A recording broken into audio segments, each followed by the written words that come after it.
बोलो भारत माता की जय, बोलो भारत माता की जय, संविधान शिल्पी अंबेडकर ಅವರಿಗೆ जय, संविधान शिल्पी अंबेडकर ಅವರಿಗೆ जय, बोलो भारत माता की जय, जय किसान जय जवान, जय जवान जय किसान, जय जवान जय किसान, ಬೇಕೇ ಬೇಕು ನ್ಯಾಯ ಬೇಕು, ಬೇಕೇ ಬೇಕು ನ್ಯಾಯ ಬೇಕು, ಎಲ್ಲಿವರೆಗೆ ಹೋರಾಟ, ಗೆಲ್ಲುವವರೆಗೆ ಹೋರಾಟ, ಎಲ್ಲಿವರೆಗೆ ಹೋರಾಟ, ಗೆಲ್ಲುವವರೆಗೆ ಹೋರಾಟ, ನ್ಯಾಯಕ್ಕಾಗಿ ಹೋರಾಟ, ನ್ಯಾಯಕ್ಕಾಗಿ ಹೋರಾಟ, बोलो भारत माता की जय, जय जवान जय किसान, जय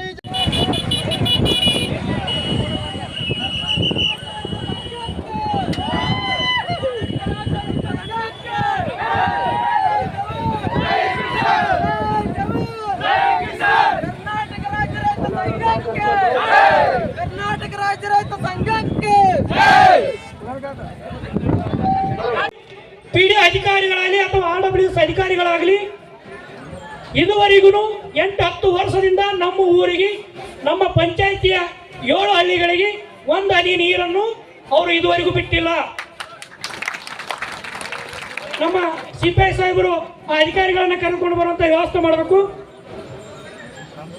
ಅಧಿಕಾರಿಗಳು ಏನು ಮಾಡಿದ್ದಾರಪ್ಪ ಅಂದ್ರೆ ನಮ್ಮ ಪಂಚಾಯತಿ ಒಳಗ ನಮ್ಮ ರೈತಾಪಿ ಜನರಿಗೆ ಮೇಲಿಂದ ಮೇಲೆ ಅನ್ಯಾಯವನ್ನು ಮಾಡ್ತಾನೆ ಬಂದಿದ್ದಾರೆ.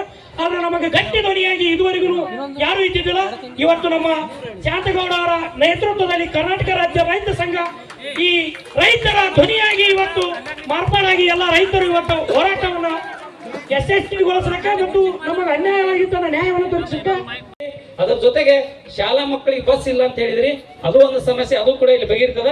ಅದಕ್ಕೆ ಒಂದೊಂದು ಸಮಸ್ಯೆವನ್ನ ಇವತ್ತು ನಾವು ಹೇಳ್ಕೊತ ಹೋಗ್ತೀವಿ. ಫಸ್ಟ್ ಬೆಳೆ ವಿಮೆ ಮುಗಿದ ತನಕ ಉಳಿದ ಯಾವುದು ಮಾತಾಡಂಗಿಲ್ಲ, ಒಟ್ಟ ಮಾತಾಡ್ರಿ.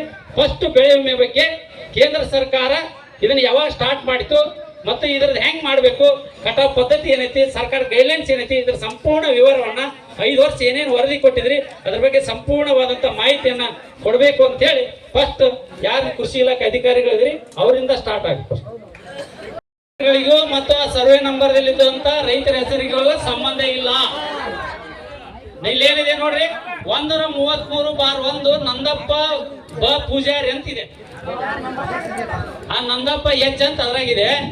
ಆಮೇಲೆ ಏನಿದೆಪ್ಪ ಅಂತಂದ್ರೆ ಇನ್ನೊಂದು 53 ಇದೆ, ಇದು ಪ್ರಕಾಶ್ ಸಿದ್ದಯ್ಯ ಹಿರೇಮಠ ಅಂತಿದೆ. ಅಲ್ಲಿ ಬರೀ ಒಂದು ಪ್ರಕಾಶ್ ಎಚ್ ಅಂತ ಹಾಕಿ ಕಳಿಸಿ, ಶಾರ್ಟ್ ಕಟ್ ಮಾಡಿ ಕಳಿಸ್ಬಿಟ್ಟಿದ್ವಿ. ಅದಕ್ಕೆ ನಾವು ಹೇಳ್ತಾ ಇರೋದು ಇಷ್ಟೇ, ಇವತ್ತು ರೈತರಿಗೆ ಅನ್ಯಾಯ ಆಗಕ್ಕೆ ನಾವು ಬಿಡಂಗಿಲ್ಲ. ಕರ್ನಾಟಕ ರಾಜ್ಯ ರೈತ ಸಂಘ ಇನ್ನು ಮುಂದೆ ಬಿಡಕ್ಕೆ ಸಾಧ್ಯನೇ ಇಲ್ಲ. ಅದಕ್ಕೆ ಇವತ್ತು ರೈತ ಈ ದೇಶಕ್ಕೆ ಅನ್ನ ನೀಡೋನು. ರೈತನಿಗೆ ಯಾರು ಮೋಸ ಮಾಡ್ತಾರಲ್ಲ ಅವ್ರು ಯಾರು ಕೂಡ ನೆಮ್ಮದಿಯಿಂದ ಇರ್ಲಕ್ ಸಾಧ್ಯನೇ ಇಲ್ಲ. ಅವ್ರ ಪಾಪ ಹತ್ತದಿಲ್ಲ, ಪಾಪ ಹತ್ತದ. ಅದಕ್ಕ ನೀವು ರೈತರಿಗೆ ನ್ಯಾಯ ಕೊಡೋ ಕೆಲಸ ಮಾಡ್ಬೇಕು. ರೈತರ ಕುತ್ತಿಗೆ ಕೊಯ್ಯುವಂತ ಕೆಲಸ ದಯವಿಟ್ಟು ಯಾರು ಮಾಡಕ್ ಹೋಗ್ಬೇಡ್ರಿ. ನೀವು ಮಾಡಿದ್ರಪ್ಪ ಅಂದ್ರ ಅದ ಕಡೆಗೆ ನಿಮ್ಗೆ ಹತ್ತಲಿ, ನಿಮ್ ಮಕ್ಕಳಿಗೆ ಪಾಪ ಹತ್ತು. ನಮ್ಮ ಮತಕ್ಷೇತ್ರಕ್ಕೆ ಸೀಮಿತ ಆಗ್ಯಾರ ಹೊರತು ಉಳಿದು ಎಲ್ಲಿ ಕೂಡ ಬರ್ಲಾಗ್ತಾ ಇರೋದು. ಬಂದಾರೇನ್ರಿ ನಿಮ್ಮ ಮತಕ್ಷೇತ್ರಕ್ಕೆ ಅಂದ್ರೆ ಬಂದಾರೆ? ಬರಂಗಿಲ್ಲ ಅವ್ರು. ಯಾಕಂದ್ರೆ ತಮ್ಮ ಮತಕ್ಷೇತ್ರ, ತಮ್ಮ ಮತದಾನ, ತಮ್ಮ ಹಕ್ಕನ್ನು ಅಷ್ಟೇ ಅವರು ಗಟ್ಟಿ ಮಾಡ್ಕೊಳಕತ್ತಾರ. ಸೊ ಇದು ಹಿಂಗೆ ಆಯ್ತಪ್ಪ ಅಂತಂದ್ರ ವಿಜಯಪುರ ಜಿಲ್ಲೆಯನ್ನ ಉಳಿದಂತ 7 ಮತಕ್ಷೇತ್ರಗಳ ಮತ್ತೊಂದು ಉಸ್ತುವಾರಿ ಇರ್ಕೊಡಿ ನಮ್ಗೆ. ಇಲ್ಲಪ್ಪ ಅಂತಂದ್ರ ಎಲ್ಲರಿಗೆ ಸರಸಮಾನಾಗಿ ನೋಡ್ಬೇಕು. ಅಂದಾಗ ಮಾತ್ರ ಉಳಿದಂತ ಭಾಗದೊಳಗ ರೈತರಿಗೆ ಹಲವಾರು ಸಮಸ್ಯೆಗಳದಾವ್. ಪ್ರತಿ ವರ್ಷ ನಾವು ನೀರಿಗಾಗಿ ಹೋರಾಟ ಮಾಡ್ತಾನೆ ಬಂದಿದೀವಿ. ಗೊತ್ತಿರಲಿ ತಮಗ, ವಿಜಯಪುರ ಜಿಲ್ಲೆಯೊಳಗೆ 13 ತಾಲೂಕಿನಾಗ ಕೇವಲ 2-3 ತಾಲೂಕಿನಲ್ಲಿ ಮಾತ್ರ ಸಫಿಸಿಯೆಂಟ್ ಕುಡಿಲಕ್ಕೆ ನೀರು ಸಿಗ್ತಾ ಇದೆ. ರೈತರಿಗೆ ಅಲ್ಪ ಸ್ವಲ್ಪ ಬೆಳೆ ಬೆಳಕ್ ನೀರು ಸಿಗ್ಲಾಕತ್ತದ. ಇಲ್ಲೇ ಪಕ್ಕದಲ್ಲಿರುವಂತ ಚಡ್ಚಣ್ ಇರ್ಬೋದು, ಇಂಡಿ ಇರ್ಬೋದು, ದೇವರಿಪ್ಪರಿಗೆ, ತಾಳಿಕೋಟಿ ಭಾಗದೊಳಗ ಪ್ರತಿ ವರ್ಷ 1 TMC ನೀರು ಬಿಡ್ಲಕ್ಕೂ ಕೂಡ ನಾವು ಹಗಲು ರಾತ್ರಿ ಹೋರಾಟ ಮಾಡ್ಬೇಕಾದಂತ ಪರಿಸ್ಥಿತಿ. ಅದೇ ರೀತಿಯಾಗಿ ತಮಗ್ ಗೊತ್ತಿರಲಿ, ಏನು ಕೃಷ್ಣಾ ನದಿ ಮೇಲೆ ಪ್ರಮಾಣ ಮಾಡಿದಂತ ಇಲ್ಲಿರುವಂತ ಶಾಸಕರುಗಳು, ಸಚಿವರುಗಳು, ಮಾನ್ಯ ಮುಖ್ಯಮಂತ್ರಿಗಳು, ಯಾವುದೇ ಸರ್ಕಾರ ಇಲ್ಲ, ಸರ್ಕಾರದ ಬಗ್ಗೆ ಮಾತಾಡಂಗಿಲ್ಲ. ಬಿಜೆಪಿ, ಕಾಂಗ್ರೆಸ್, JDS ಎಲ್ಲರೂ ಕೂಡ ನಮ್ಮನ್ನ ಒಟ್ಟಾರೆಯಾಗಿ ರೈತರನ್ನ ಮೂಲಗುಂಪು ಮಾಡೋದೇ ನೋಡ್ಯಾರೆ ಹೊರತು ರೈತರ ಅಭಿವೃದ್ಧಿಗೆ ಎಂದೂ ಮಾಡಿಲ್ಲ. ಒಂದು ಸಣ್ಣ ಉದಾಹರಣೆ ಹೇಳ್ತೀನಿ ನಿಮ್ಗೆ. ವಿಜಯಪುರ ಜಿಲ್ಲೆಯಲ್ಲಿ ಸುಮಾರು 21 ಏತ ನೀರಾವರಿಗಳು ನಡೆದವು. ಇಲ್ಲಿರುವಂತ ಅಧಿಕಾರಿಗಳು ಸ್ಪಷ್ಟತೆ ಪಡಿಸಬೇಕು ಅದ್ರ ಬಗ್ಗೆ. 21 ಏತ ನೀರಾವರಿ, ಒಂದೊಂದು ಏತ ನೀರಾವರಿಗೆ ಸಾವಿರಾರು ಕೋಟಿ ರೂಪಾಯಿ ಹಣನ ಚೆಲ್ಲಿದ್ದಾರೆ, ನೆಲಕ್ಕೆ ಚೆಲ್ಲಿದ್ದಾರೆ. ಇದೇ ಭಾಗದಲ್ಲಿರುವಂತ ಚಿಮ್ಮಲಿ ಏತ ನೀರಾವರಿ ಸುಮಾರು 20 ವರ್ಷ ಆದ್ರೂ ಕೂಡ ಇನ್ನೂವರೆಗೂ ದಂಡಿಗೆ ಹಚ್ಚಕ್ ತಯಾರಿಲ್ಲ. ಮುಳವಾಡಿ ಏತ ನೀರಾವರಿ, ಅದು ಕೂಡ ಯಾವ ರೈತರಿಗೂ ಕೂಡ ಕೊನೆ ಭಾಗದ ರೈತರಿಗೆ ನೀರು ಬಂದಿಲ್ಲ.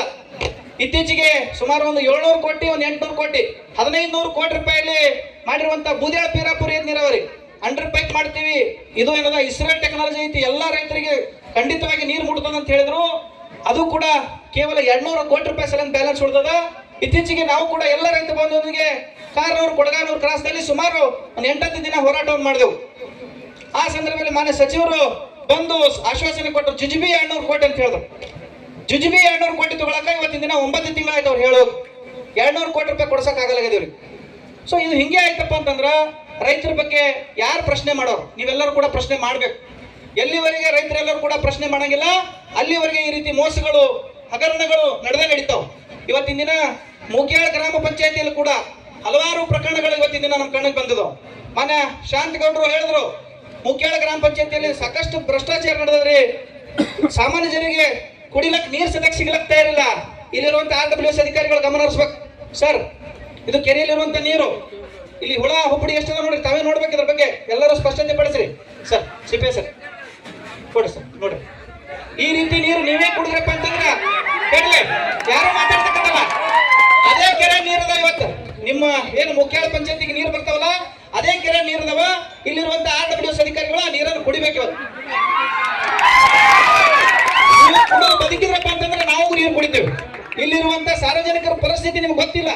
ಈಗ ತಾನೇ ನಮ್ಮ ಗುರುಗಳು ಹೇಳ್ತಾ ಇದ್ರು, ಹುಳುಗಳು ನೋಡ್ರಿ ಒಳಗೆ ಹೆಂಗದ ಹುಳುಗಳು. ನೀವು ಏನ್ ಮಾಡಕತ್ತೀರಿ? ಕಳೆದ 2013-14ನೇ ಸಾಲಿನಲ್ಲಿ ಏನಿದು MVS ಸ್ಕೀಮ್ ಅನ್ನೋದು ಬಂತು, ಬೊಗವಳ್ಳಿ ಕುಡಿ ನೀರು ಯೋಜನೆ. ಸುಮಾರು ಒಂದು ಕೆರೆಯೊಳಗ ಕೆಲವೊಂದು ಸಂದರ್ಭದಲ್ಲಿ 10 ಹಳ್ಳಿ, 20 ಹಳ್ಳಿ, 40 ಹಳ್ಳಿ ತನಕ ಮಾಡಿದ್ದಾರೆ.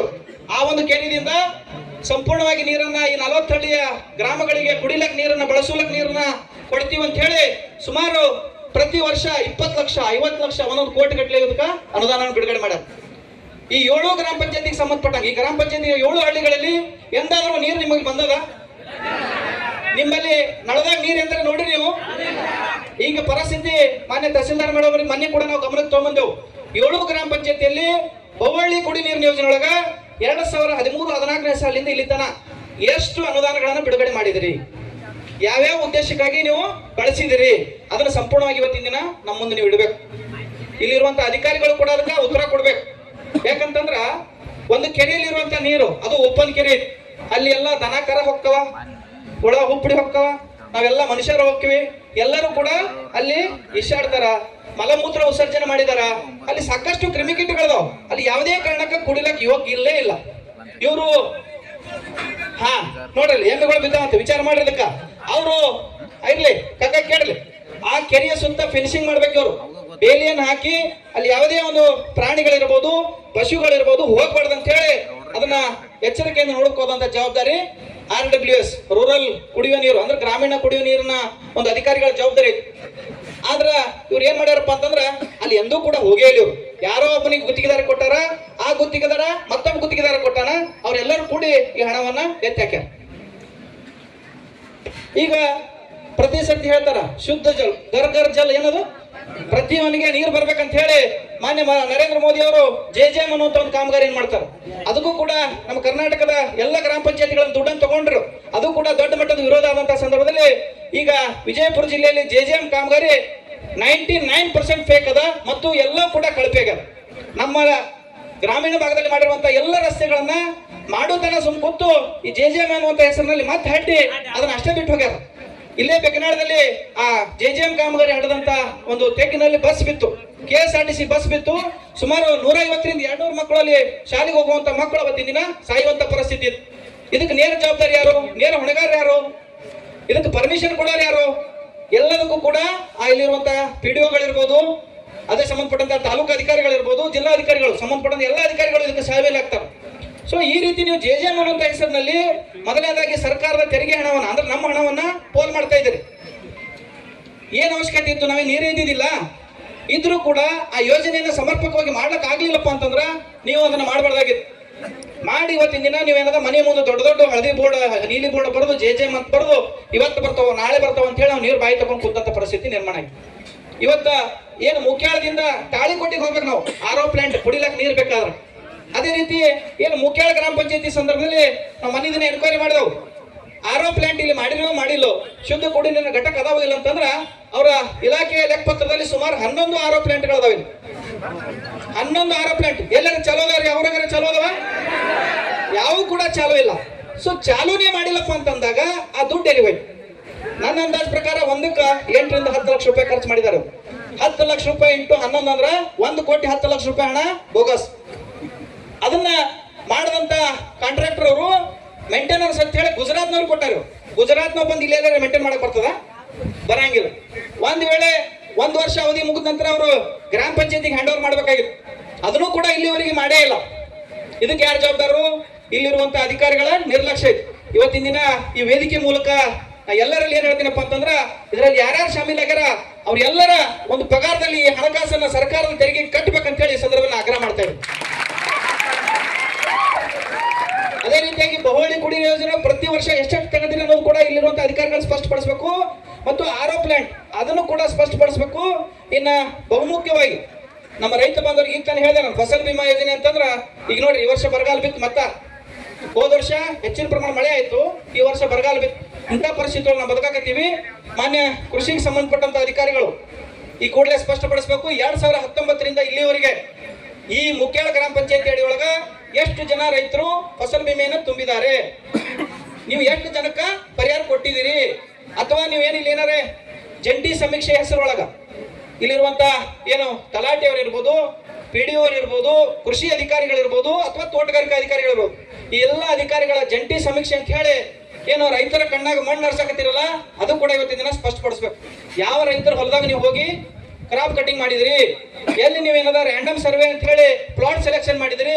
ಮಾನ್ಯ ಜಿಲ್ಲಾಧಿಕಾರಿಗಳು ಪ್ರತಿ ಸರ್ತಿ ಹೇಳ್ತಾರೆ, ನಾವು ಮನವಿ ಕೊಟ್ಟಂತ ಸಂದರ್ಭದಲ್ಲಿ ಒಂದು ಗ್ರಾಮ ಪಂಚಾಯತಿ ಒಳಗ 4 ಕ್ರಾಪ್ ಕಟಿಂಗ್ ಆಗಬೇಕು. ಅಲ್ಲಿ ಒಂದು ಹೊಲ ಸೆಲೆಕ್ಟ್ ಮಾಡ್ಬೇಕಪ್ಪ ಅಂತಂದ್ರೆ 1:10 ಮಾಡ್ಬೇಕು. 1:10 ಅಂದ್ರೆ ಗೊತ್ತೇನ್ರಿ ನಿಮ್ಗೆ? ಇಲ್ಲ. ಒಂದು ಹೊಲ ಇವತ್ತಿನ ದಿನ ಗ್ರಾಮ ಪಂಚಾಯತಿ ಒಳಗೆ 7 ಹಳ್ಳಿ ಅದಾವಪ್ಪ ಅಂತಂದ್ರೆ ಒಂದು ಹೊಲ ಮಾಡೋ ಬದಲಿ 10 ಹೊಲ ನೀವು ಸೆಲೆಕ್ಟ್ ಮಾಡ್ಬೇಕಂದ್ರೆ ಮೊದಲ. ಒಂದ್ ವೇಳೆ ಯಾರೋ ಒಬ್ಬ ರಾಮಪ್ಪನವ ರೈತ ತಮ್ಮ ಅಕ್ಕಪಕ್ಕದ ಹೊಲದಿಂದ ನೀರು ಬಿಟ್ಕೊಂಡಪ್ಪ ಅಂತಂದ್ರ ಆ ಹೊಲ ಮಾಡಬಾರ್ದವ್ರು. ಅವಾಗ ಪಕ್ಕದಲ್ಲಿ ಅಲ್ಲಿ ಏನದ ಅತ್ಯಂತ ಏನು ಒಣ ಬೇಸಾಯ ಬಿದ್ದಿತ್ತು, ಅದ ಬೆಳಿಲಿಲ್ಲಪ್ಪ ಅಂತಂದ್ರು ಕೂಡ ಜೌಗ್ ಬಿದ್ದಿತ್ತು. ಈ ರೀತಿ ಹಲವಾರು ಸಂದರ್ಭದಲ್ಲಿ ಅಣ್ಣತಮ್ಮರ ಜಗತ್ತಾಗ ರಾಶಿ ಆಗಿರಲ್ಲ, ಏನೋ ಒಂದು ಸಮಸ್ಯೆ ಆಗಿರ್ತದೆ. ಅಂತ ಹೊಲಗಳನ್ನು ಬಿಟ್ಟು 1:10 ಮಾಡಿ ಅದರಲ್ಲಿ ಸೂಕ್ತವಾದಂತ ಒಂದು ಪ್ಲಾಟ್ ಅನ್ನು ಸೆಲೆಕ್ಟ್ ಮಾಡಿ ಅಲ್ಲಿ CC ಮಾಡ್ಬೇಕು. ಅದು ಕೂಡ ಹೆಂಗದ, ಆ CC ಮಾಡುವಂತ ಸಂದರ್ಭದಲ್ಲಿ ಇವರು ಗ್ರಾಮ ಪಂಚಾಯತಿ ಬೋರ್ಡ್ನೆ ಹಚ್ಬೇಕು. ಇಂಥ ದಿನಾಂಕದಂದು ನಾವು CC ಮಾಡ್ಲಕ್ಕ ಇಷ್ಟು ರೈತರ ಹೊಲಗಳನ್ನ ಸೆಲೆಕ್ಟ್ ಮಾಡಿದೀವಿ, ಅಲ್ಲಿ ನಾವು ಅಧಿಕಾರಿಗಳು ಬರ್ತಾ ಇದೀವಿ ಅಂತ ಹೇಳಿ ಇವ್ರು ಅಧಿಕೃತವಾಗಿ ಅಂಟಿಸ್ಬೇಕು. ಅದೇ ರೀತಿ ಊರಾಗ ಡಂಗರ ಹೊಡಿಬೇಕು. ಇವ್ರು ಯಾರು ಕೂಡ ಮಾಡ್ಯಾರ. ನೀವು ಊರಾಗ ಡಂಗರ ಹೊಡೆದಾರೆ ಅಂದರೆ ವೇದಿಕೆ ಮೇಲೆ ಆಸೀನರಾಗಿರ್ತಕ್ಕಂಥ ಎಲ್ಲ ಗೌರವಾನ್ವಿತ ರೈತ ಸಂಘದ ಅಧ್ಯಕ್ಷರಿಟ್ಟುಕೊಂಡು ಎಲ್ಲ ಪದಾಧಿಕಾರಿಗಳೇ, ಈ ಒಂದು ಪ್ರತಿಭಟನೆಯಲ್ಲಿ ಭಾಗವಹಿಸಿರ್ತಕ್ಕಂಥ ಎಲ್ಲ ರೈತ ಬಾಂಧವರೇ ಮತ್ತು ಅಧಿಕಾರಿ ಮಿತ್ರರು,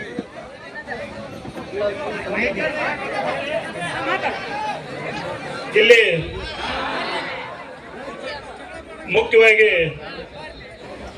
ವಿಷಯಕ್ಕೆ ನಾವು ಕೂಡ ಇವತ್ತು ಹಣೆ ಆಗ್ಲಿಕ್ಕೆ ನನಗೂ ಕೂಡ ಬಹಳ ಸಂತೋಷ ಆಗ್ತಿದೆ. ಯಾಕಂದ್ರೆ ಫಸಲ್ ಬಿಮಾ ಯೋಜನೆ ಬಗ್ಗೆ ಸಾಕಷ್ಟು ನಾಯಕರು ಮಾತಾಡಿದರು.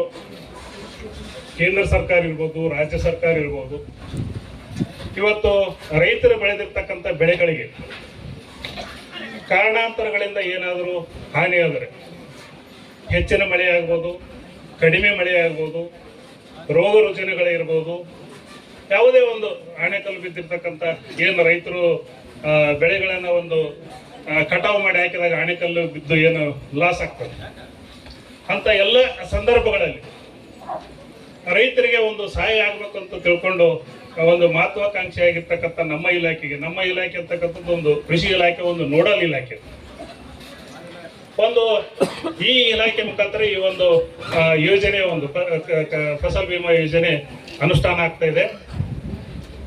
ಈ ಒಂದು ಮಾಹಿತಿ ಕೊಡೋಕ್ಕಿಂತ ಮೊದಲು ಒಂದು ಸಂಕ್ಷಿಪ್ತವಾಗಿ ಒಂದು, ಯಾಕಂದ್ರೆ ಸೂಕ್ತ ಸಮಯ ಈಗ ರೈತರು ಎಲ್ಲ ವಿಮೆ ಮಾಡ್ಕೊಳ್ಳೋಕ್ಕೆ ಅಣ್ಣವ್ರು ಹೇಳಿದರು, ನಾಟಿ ಬರದಿದ್ರು ವಿಮೆ ಮಾಡಬಹುದು ಅಂತೇಳಿ.